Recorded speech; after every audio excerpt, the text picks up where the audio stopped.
Bonjour les élèves de deuxième année bac option français. Alors on se retrouve dans cette vidéo pour faire la suite de la correction de notre devoir surveillé numéro 1, la partie 4. Alors cette partie va consacrer cette partie pour la chimie. Alors on s'intéresse à suivre l'évolution de la réaction de l'éthanoate d'éthyle, de formule chimique CH3COC2H5 et une solution aqueuse d'hydroxyde de sodium Na+OH. À une date t est égale à 0, on introduit une quantité de matière Ne est égale à 2 mol d'éthanoate d'éthyle. C'est-à-dire on a introduit une quantité de matière d'éthanoate d'éthyle est égale à 2 mol dans un ballon contenant une quantité de matière N0 de H est égale à 10 à la puissance moins 2 mol d'ion d'hydroxyde. Il se produit une réaction chimique modélisée par l'équation chimique suivante. Voilà l'équation chimique. On obtient un mélange réactionnel ayant un volume V0 est égal à 10 ml, 100 ml, pardon. La courbe de la figure 1 donne la variation de G, de la conductance, en fonction du temps. Et la courbe 2 donne la variation de la conductance en fonction de l'avancement. Voilà la courbe 2, bien la figure 2, donne la variation de la conductance en fonction de l'avancement. C'est clair? La première question, dresser le tableau d'avancement de cette réaction. Deuxième question, déterminer X max de l'avancement maximal, c'est-à-dire l'avancement maximal de la réaction, et déduire le réactif limitant. Troisième question, citer d'autres techniques qui peuvent être utilisées pour suivre l'évolution de cette réaction. Quatrième question, à l'aide de la figure 2, montrer que l'expression de la conductance G à l'instant T est donnée par G est égal à 2,5 moins 150x avec G exprimé en millisiemens et X en mol. D'accord? Cinquième question, définir le temps de demi-réaction. Sixième question, calculer la conductance de la réaction à T à l'instant T1,5. Septième question, déduire T1,5 de la réaction du temps de demi-réaction. Le huitième question, montrer que l'expression de la vitesse volumique de la réaction est donnée par V est égal à moins 1 sur 150 V0 dG sur dt. Neuvième question, déterminer en mol mètre moins 3 minutes moins 1 la valeur de la vitesse volumique de la réaction à l'instant t est égal à 0. La dernière question, déterminer la quantité de matière N de CH3CO- à l'instant t est égal à 4 minutes. C'est clair? Alors, pour la question numéro 1, dresser le tableau d'avancement de cette réaction. Alors, on a ici le tableau d'avancement, bien sûr, ici 0, x et x max, l'état initial, l'état intermédiaire, l'état final. Alors, pour la quantité de matière initiale de CH3CO, C2H5, c'est 2 mol. Et pour H c'est 10 à la puissance moins 2. D'accord? Elle est déjà donnée dans les données. Alors ici 0, 0. Ici c'est 2 moins x, 10 à la puissance moins 2x, moins x, x. Alors 2 moins x max, 10 à la puissance moins 2 moins x max, x max, x max. Ça marche? Il n'y a pas de coefficient stoichiométrique, il y a toutes les coefficients stoichiométriques égales à 1 dans cette équation. D'accord? Alors pour la deuxième question, déterminer x max, l'avancement maximal, le réactif limitant. Alors on suppose que le réactif limitant est CH3COO C2H5 et le réactif limitant, alors x max est égal à 2 mol, x max 1. Et pour le deuxième réactif limitant, on suppose que le réactif limitant est HO-, alors x max 2 est égal à 10 à la puissance moins 2 mol. Alors si on compare les deux x max, alors on remarque que x max 1 supérieur à x max 2.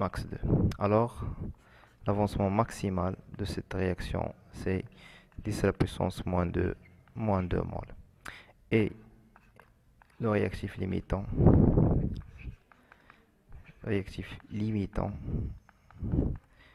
c'est H au moins. C'est clair? Troisième question, citer d'autres techniques qui peuvent être utilisées pour suivre l'évolution de cette réaction. Alors on peut faire le suivi de la concentration de CH3, CO au moins par exemple, avec la méthode de suivi et par dosage. D'accord? Alors, quatrième question. À l'aide de la figure, montrez que l'expression de la conductance G à l'instant T est donnée par l'expression, la relation suivante. G exprimé en millisiemens, X en mol. Alors, il faut faire attention aux unités. Alors, G en millisiemens, mais X, c'est en millimol. C'est-à-dire, il faut multiplier fois 10 à la puissance moins 3 pour avoir l'unité de mol. Alors, G, c'est une fonction affine, c'est AX plus B. Alors on va déterminer BI et A.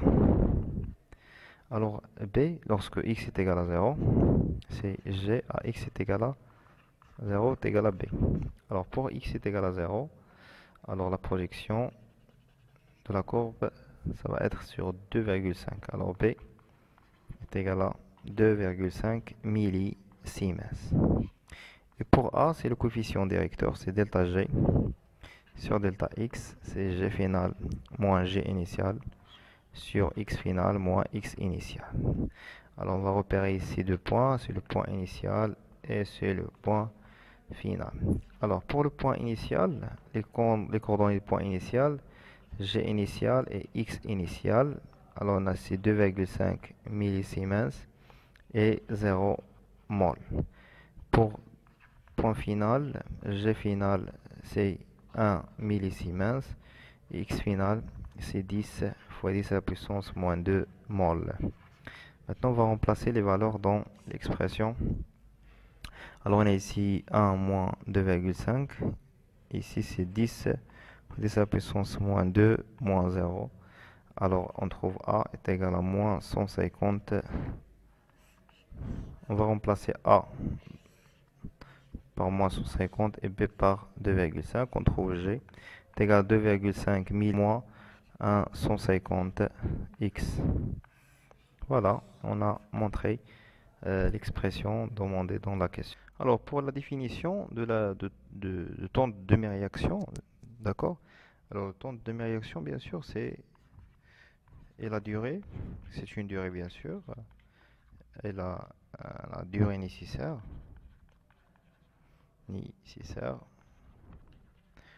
pour, pour que l'avancement, l'avancement de la réaction, c'est x, l'avancement x de la réaction chimique atteint la moitié de la valeur maximale, de sa valeur maximale. Alors, maximale. C'est clair? La valeur maximale. C'est clair? Alors, c'est la durée nécessaire pour que l'avancement X de la réaction chimique atteigne la moitié de sa valeur maximale. Et pour la sixième question, calculer G1,5 de la conductance de la réaction à l'instant T est égal à 2. Alors, G1,5 est égal à 2, alors d'après l'équation qu'on a démontrée tout à l'heure, c'est 2,5 moins 1,150 pardon, x. Alors x1,5, G1,5. Alors x1,5 est égal à quoi? C'est égal à x max sur 2.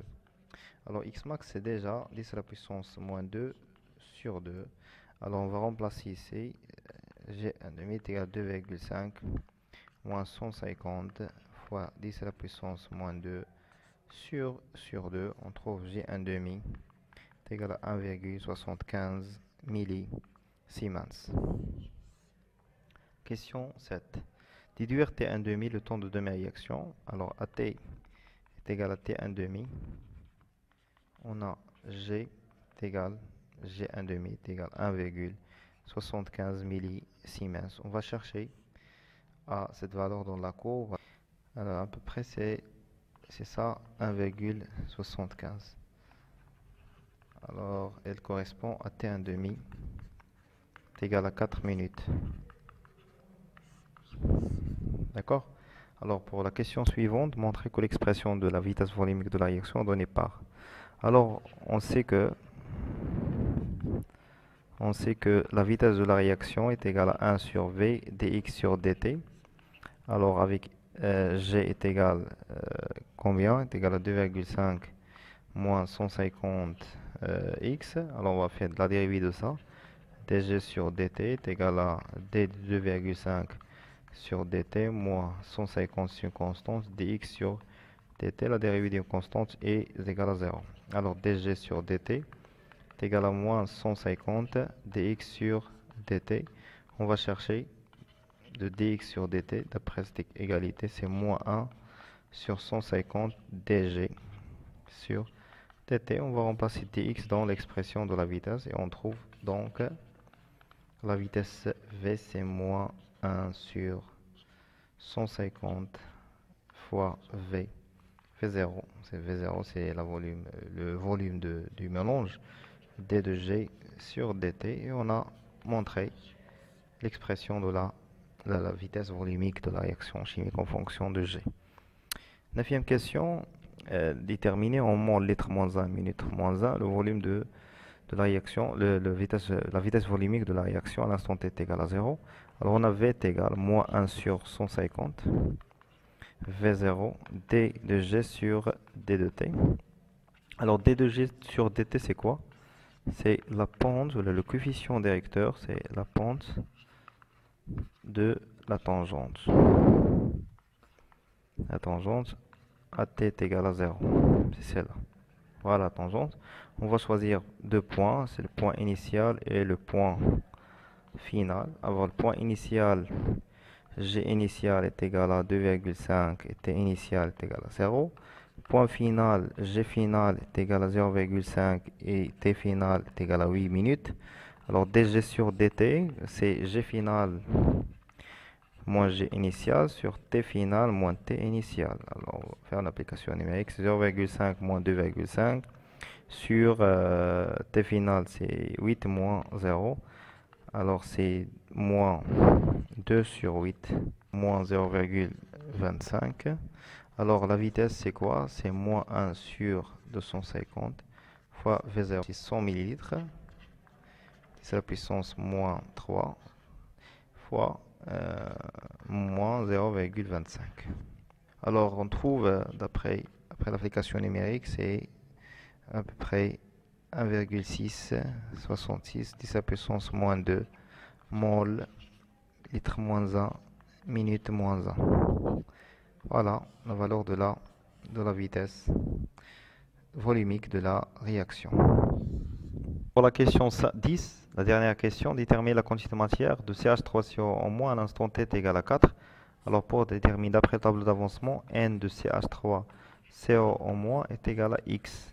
Alors N à l'instant t est égal à 4, c'est X à l'instant t est égal à 4. Mais comment on va trouver cette valeur de X est égal à 4? C'est-à-dire G à t est égal à 4 est égal à 1,75 millisiemens. On va utiliser le graphe suivant pour déterminer x, la valeur de x. Alors pour 1,75, alors la valeur de x c'est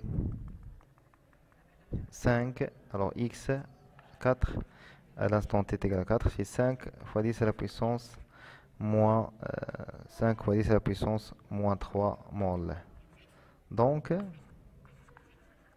la quantité de matière N de CH3CO en moins est égal 5 fois 10 à la puissance moins 3 mol.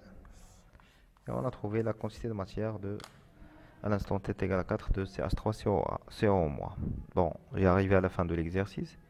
Merci pour votre attention. N'oubliez pas d'abonner et partager la vidéo au maximum. Au revoir.